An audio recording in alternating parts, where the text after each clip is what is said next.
Assalamualaikum warahmatullahi wabarakatuh. Selamat siang, salam sejahtera untuk kita semua. Shalom, Om Swastiastu, Namo Buddhaya, salam kebajikan, Rahayu. Sahabat BPMP Sultra, Alhamdulillah hari ini jumpa perdana kita dalam podcast Koja Koja, cerita inspiratif dari dunia pendidikan, punyanya BPMP Provinsi Sulawesi Tenggara. Mari berbagi cerita dan belajar bersama. Maimo, Maimo.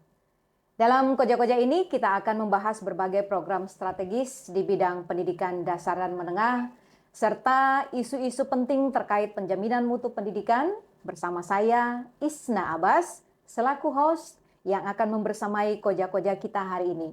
Dan merupakan satu kebanggaan bagi kita semua karena pada peluncuran episode pertama ini, kita langsung menghadirkan Kepala BPMP Provinsi Sulawesi Tenggara, Bapak Junaidin Pagala STMT, selaku narasumber. Topik yang akan kita koja-kojakan hari ini adalah tentang program prioritas Kementerian Pendidikan Dasar dan Menengah, dan masih episode yang pertama. Baik, karena narasumber sudah ada bersama kita hari ini, kali ini, kita langsung saja menyapa beliau, sahabat BPMP. Selamat siang, Pak Kepala. Selamat siang, Ibu Isna dan seluruh tim publikasi. Apa kabar hari ini? Alhamdulillah baik. Kegiatan pagi tadi bagaimana, Pak? Lancar, Pak? Alhamdulillah kegiatan pagi ini sangat lancar, sangat baik dan inspiratif. Terutama kegiatan dari tim BPMP Sultra Goes to School yang merupakan salah satu program inovasi BPMP Sultra untuk lebih dekat dengan sekolah. Sekolah ya, Pak. Baik. Seperti yang sudah saya sampaikan di awal, Pak, untuk koja-koja kita hari ini, khusus kita membahas topik program prioritas Kementerian Pendidikan Dasar dan Menengah. Dan kalau bisa berbagi dong, Pak, apa saja yang menjadi program prioritas Kementerian Pendidikan Dasar dan Menengah itu sebenarnya, Pak? Iya, baik. Program prioritas Kementerian Pendidikan Dasar Menengah itu adalah implementasi daripada Astacita Pak Presiden Prabowo yang dilaksanakan oleh Kementerian Pendidikan Dasar dan Menengah yang dibawa pimpinan Pak Menteri kita yang kita cintai, kita muliakan, Pak Profesor Abdul Mukti. Kementerian Pendidikan Dasar Menengah pada prinsipnya melaksanakan Astacita yang keempat, yaitu yang keempat ya, Pak. Ya, penguatan sumber daya manusia, pendidikan, kesehatan dan seterusnya. Ya, termasuk dalamnya prestasi olahraga. Di dalam Astacita keempat itulah yang menjadi dasar pijak daripada Kemdikdasmen untuk melaksanakan beberapa program prioritas yang kita kenal dengan program hasil terbaik cepat yang dilaksanakan oleh Kemdikdasmen. Baik. Ya, kalau boleh tahu yang program prioritas Kementerian Pendidikan itu apa saja, Pak? Ya, program prioritas Kementerian Pendidikan Dasar dan Menengah itu secara kelompok besarnya itu ada 3 ya. Itu yang pertama terkait dengan revitalisasi. Ini yang program terbaik, program hasil terbaik cepat, revitalisasi. Revitalisasi satuan pendidikan. Yang kedua digitalisasi pembelajaran. Yang ketiga yaitu makan bergizi gratis. Tapi makan bergizi gratis ini dilaksanakan oleh Badan Gizi Nasional yang dibentuk oleh Pak Presiden. Kita hanya mengawal dan mengkoordinasikan dengan sekolah dan dinas pendidikan agar program PHTC tersebut bisa berjalan lancar, terimplementasi dengan baik di satuan pendidikan yang menjadi sasaran penerima manfaat. Baik. Ya. Jadi dari sekian program prioritas Kementerian Pendidikan Dasar dan Menengah itu yang benar-benar harus dikawal oleh BPMP itu apa saja, Pak? Tentu yang sementara sekarang berjalan itu ada beberapa program prioritas. Tentu yang pertama yang sementara kita kawal bersama yaitu SPMB. SPMB ini sudah ongoing proses di mana alhamdulillah kita di Sulawesi Tenggara ini sudah mengawal, dan baru hari ini saya dapat info bahwa seluruh juknis daripada SPMB ini sudah terbit. Untuk kabupaten, kota dan provinsi ya, Pak, ya. 17 kabupaten kota dan provinsi baru saja ditekan oleh Pak Gubernur.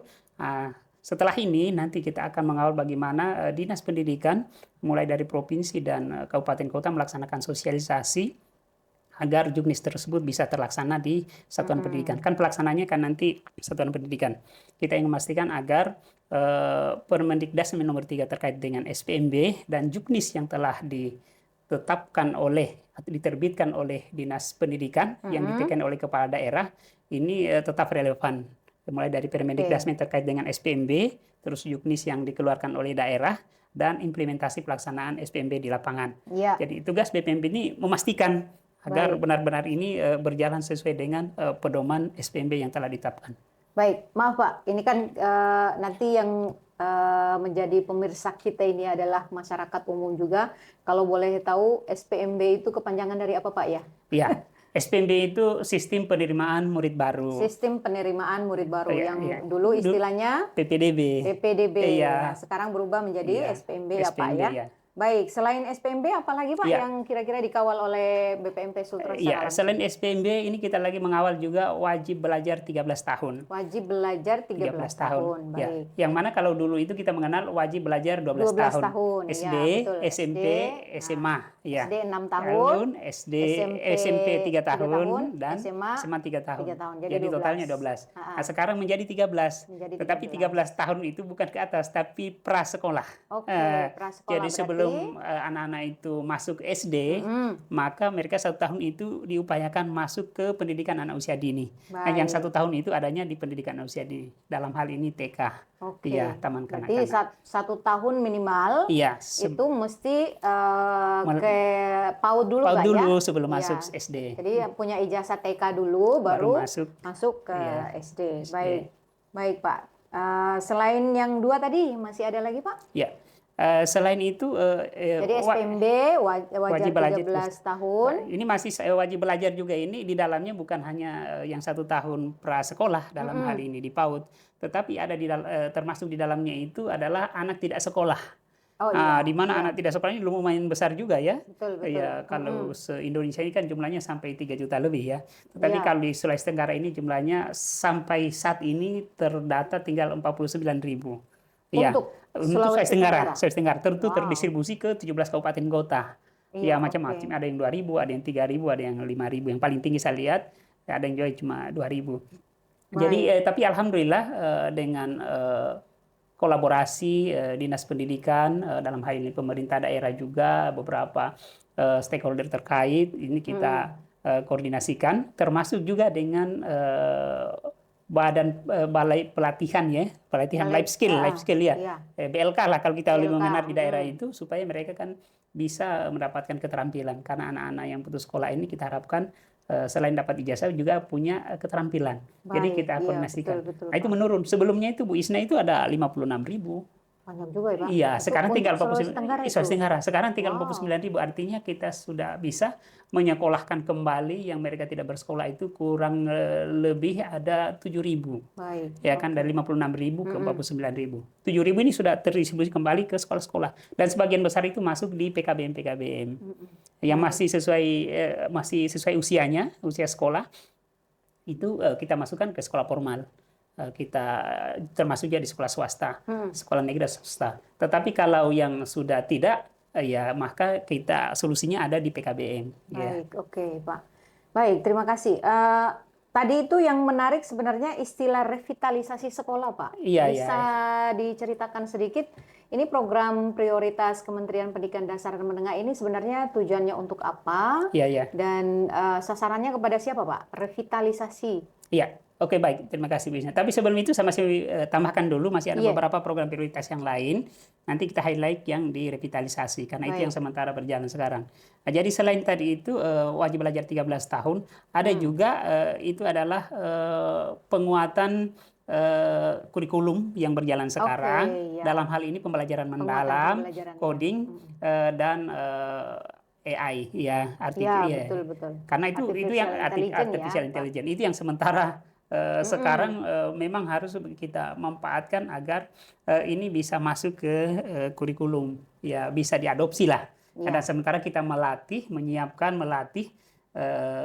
instruktur-instruktur. Nanti setelah instrukturnya sudah ready, nanti guru-gurunya akan dilatih untuk itu. Guru-guru langsung jadi instruktur atau fasilitator turun ke sekolah, mendampingi sekolah untuk implementasi 3 hal itu, pembelajaran mendalam, artificial intelligence, dan coding. Iya. Nah, selain itu ada juga yang paling menarik sekarang itu adalah penguatan pendidikan karakter. Betul. Itu melalui 7 kebiasaan Indonesia hebat. 7 kebiasaan anak Indonesia hebat ya Pak. Senam Indonesia hebat. Nah, ini juga kami BPMP Sultra ini memiliki program inovasi untuk turun ke sekolah-sekolah untuk memastikan agar sosialisasi ini kami tidak hanya terbatas kepada dinas pendidikan, tetapi kita akselerasi langsung ke sekolah-sekolah. Ini kita langsung menyentuh ke sekolah gitu ya. Nah, ini kita gandeng beberapa mitra pembangunan seperti Bank Indonesia, dinas pendidikan, dan beberapa pihak yang memang mau berkontribusi ke situ. Nah, itulah yang BPMP Goes to School. Iya, BPMP Goes to School gitu ya. Kegiatannya dalam bentuk BPMP Goes to School. Nanti tim BPMP itu langsung ke sekolah bersama dengan tim Bank Indonesia. Tentu Bank Indonesia yang membiayai ini, membiayai ini. Kami menyiapkan semua konten materi, termasuk mengkoordinasikan dengan pihak dinas dan sekolah. Baik. Iya. Dan ada lagi tambahannya terkait dengan penguatan literasi dan numerasi. Oh iya, betul ya. Ini juga seiring sejalan dengan penguatan kurikulum yang berjalan sekarang, karena memang kondisi berdasarkan rapor pendidikan yang ada, 1 dari 3 siswa kita itu di SD, SMP itu masih belum mencapai kompetensi minimum. Iya. SMA itu 2 dari 7 itu. 2 dari 7 siswa itu untuk literasi ya. Iya. Ya, literasi. Nah, kalau untuk numerasi itu kalau di SD itu 2 dari 5. Iya.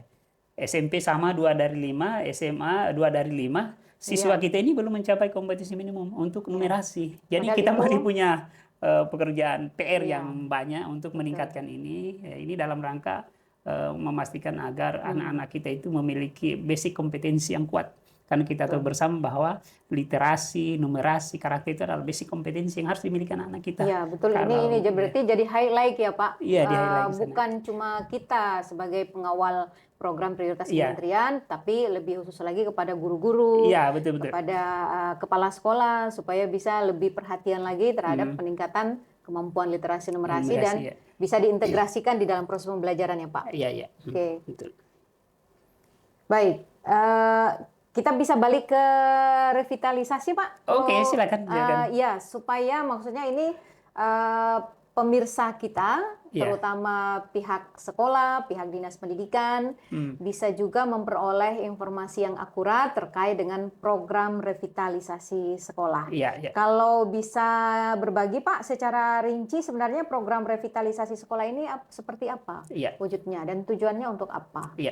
Jadi sederhananya begini, Pak Presiden itu menginginkan, sesuai dengan visi misi beliau, inginkan bahwa sekolah-sekolah kita itu layak, layak dipakai untuk kegiatan belajar mengajar dan lingkungan pendidikan yang aman nyaman bagi anak-anak kita.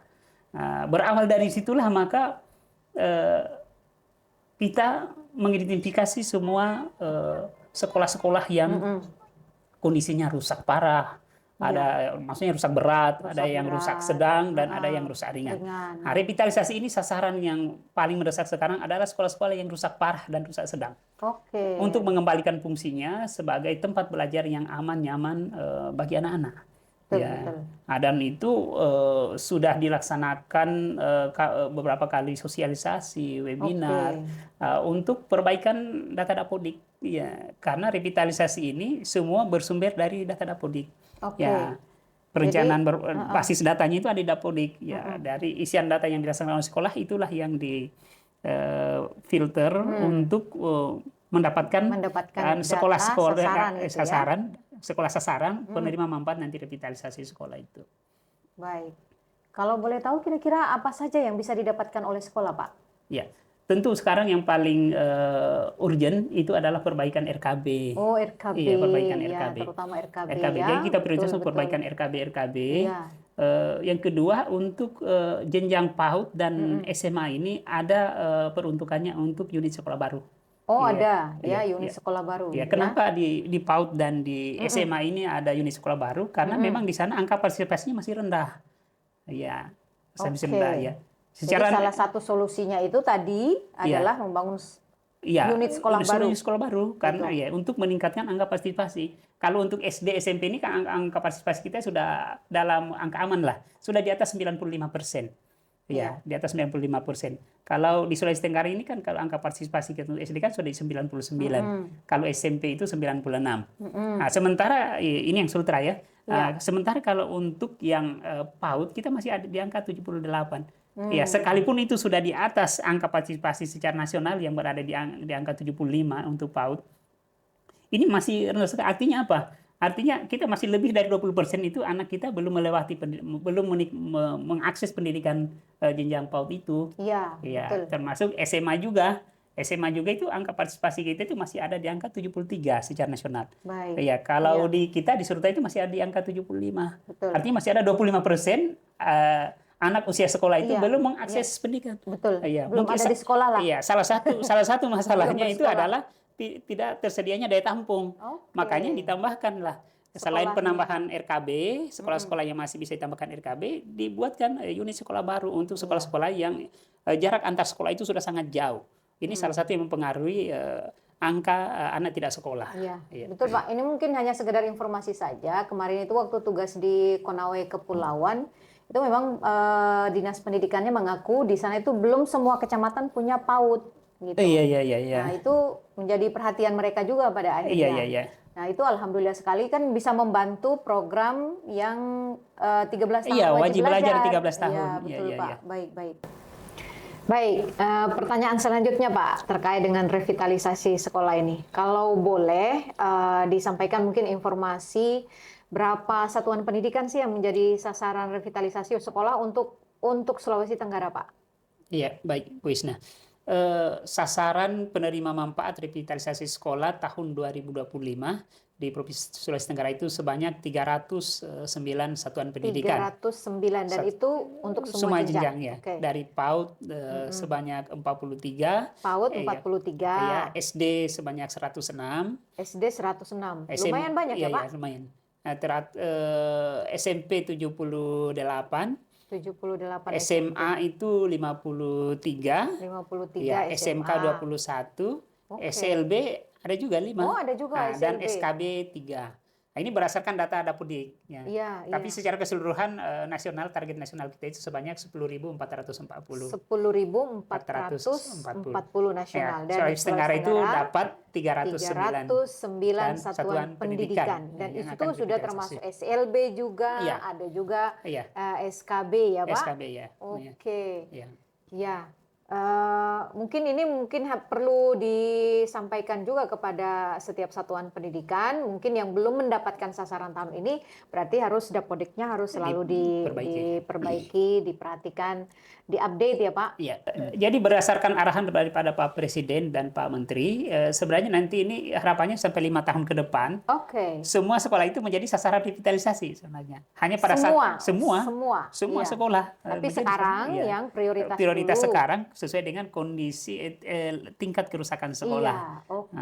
Untuk mengembalikan fungsi itu tadi, makanya sasarannya sebanyak itu 10.440. Untuk Sultra 309. Nanti akan diprogramkan setiap tahun itu nanti sampai 5 tahun semua sekolah ini kondisinya bagus, kondisinya layak, kondisinya. Tetapi ada hal yang perlu menjadi perhatian kita ketika sesuatu bencana alam misalnya ini, force major lah, atau keadaan yang di luar kemampuan kita untuk menanggulanginya, bencana alam, ada longsor, ada gempa dan sebagainya. Ini tidak terbatas kepada sasaran yang telah ditetapkan ini.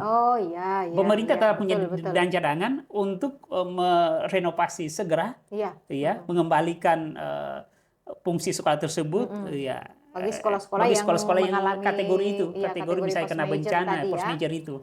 Jadi dan itu BPMP ditugaskan untuk memonitor, memantau dan segera melaporkan ketika ada hal seperti itu terjadi di daerah, di wilayahnya kita. Kalau kita Sulawesi Tenggara, BPM Sulawesi Tenggara ini senantiasa berkomunikasi kalau ada sekolah-sekolah begitu. Dan dalam waktu dekat ini saya akan meninjau beberapa sekolah memang yang kena dampak banjir kemarin di Kota Kendari dan ada beberapa di daerah yang melaporkan karena rupanya tidak masuk yang di sasaran 309 yang ini. Tidak masuk di sasaran Sementara 309, tapi kan kena dampak banjir kemarin ya. Ada yang tanah longsor, ada yang banjir. Kota Kendari ini ada 2 sekolah laporannya, dan di Kolaka ada 1. Nah, itu yang kita akan cek langsung. Dan segera kita laporkan ke pusat. Mudah-mudahan mereka juga bisa mendapatkan bantuan ya Pak untuk perbaikan revitalisasi. Satu pertanyaan lagi Pak. Stakeholder lain yang terlibat di program prioritas revitalisasi sekolah Pak. Iya. Selain kita lah, BPMP, Dinas Pendidikan, Pemda. Ya, tentu Dinas Pekerjaan Umum ini sangat berperan ya, terutama dalam penilaian bangunan. Penilaian bangunan itu apakah dia rusak berat, apakah dia rusak sedang atau rusak ringan, itu mereka memiliki keahlian teknis di sana. Jadi harus melalui proses penilaian itu dulu untuk bisa diajukan gitu. Ya, tentu dinas dan sekolah itu yang mengkoordinasikan ke sana. Selanjutnya nanti akan ada tim semacam konsultan teknis ya, yang akan mendampingi satuan pendidikan dalam ketika kalau itu diperlukan ya, karena kita tahu bersama bahwa sekolah-sekolah ini kan basicnya pendidikan ya, apalagi kalau mau mengurusi bangunan yang bertingkat, yang kompleks ya. Kalau bangunan 1 lantai mungkin tidak masalah ya, tetapi kalau bangunan yang sudah lantai 2, lantai 3, karena sasaran ini rupanya bukan hanya bangunan sederhana. Ternyata sekolah-sekolah di kota itu pengembangannya sudah lantai 2, lantai 3. Karena tidak tersedia lagi lahan. Betul. Jadi memang harus ada pendampingan teknis. Tetapi ini nanti harus ada yang skillful untuk itu. Memang gitu, pengetahuan teknis. Dan ini nanti akan direkrut. Lagi dibahas ini di tingkat pusat. Nanti seperti apa mekanismenya. Dan tentu BPMP akan mengawal program tersebut. Sehingga harapannya agar dana yang telah disiapkan oleh pemerintah ini bisa berdampak dan bermanfaat dalam perbaikan sarana prasarana di sekolah. Betul. Terutama ruang kelas belajar bisa memenuhi harapan masyarakat agar dan anak-anak juga aman dan nyaman. Dan satu hal yang penting Bu Isna yang ingin saya tambahkan, bahwa salah satu hal yang penting selain sekolah yang bangunannya rusak, juga ada sekolah-sekolah yang sudah overload.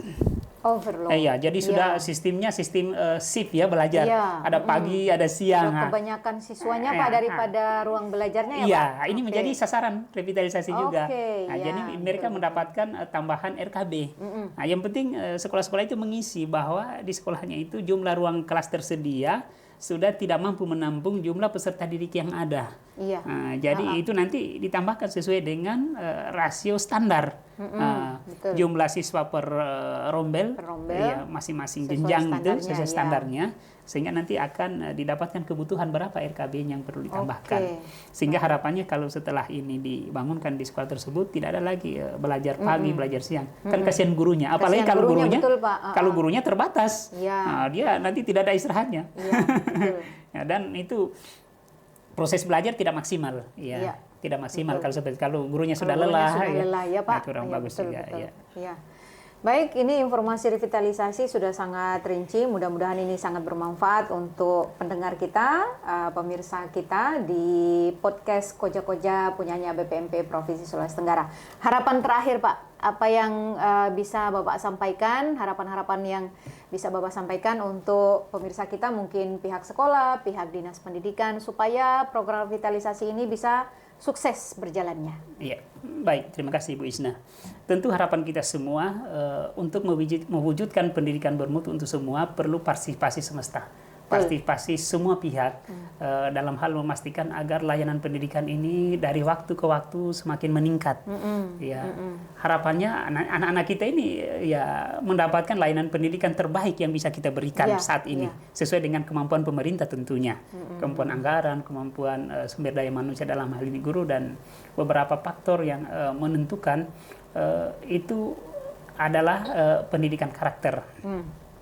Ini kita highlight pendidikan karakter. Harapannya sarana prasarananya sudah bagus, proses pendidikan juga berjalan, pendidikan karakter yang berjalan. Makanya sangat kami harapkan agar sosialisasi 7 kebiasaan Indonesia hebat yang dilaksanakan di sekolah ini bisa berjalan dengan baik, karena salah satu penentu